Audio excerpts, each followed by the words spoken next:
Τώρα θα δούμε πως φαίνεται με την κάμερα. Ας πούμε εδώ τώρα είναι η κανονική οθόνη, τώρα όμως αλλάζει και μπαίνει στο ψηφιακό, στο υπέρυθρες.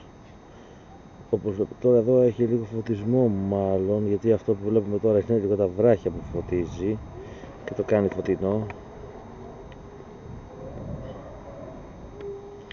Εδώ τώρα βλέπουμε είναι μια κατασκευή στην οποία είναι πιο κάτω από μένα και είναι μπετό, ας πούμε.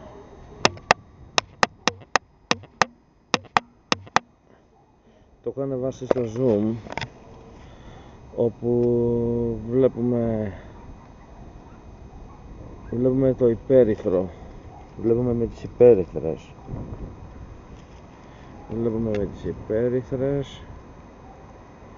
και βλέπω και ακριβώς απέναντι. Απλά πρέπει να κάτσω να ψάξω που είναι το zoom του, αυτό που ζουμάρει, όχι αυτό που εστιάζει, αυτό απλά.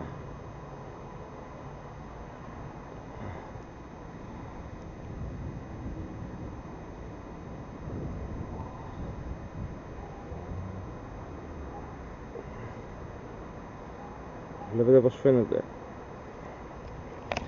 Εδώ τώρα που κοιτάω είναι τελείως σκοτάδι. Είναι τελείως σκοτάδι, δεν φαίνεται καθόλου. Εδώ το βλέπω βέβαια αν υπάρχει κίνηση ανθρώπων ή όχι, γιατί αν το πατήσουμε τώρα μπαίνει στο απλό που δεν φαίνεται καθόλου. Αν το πατήσω ανοίγει.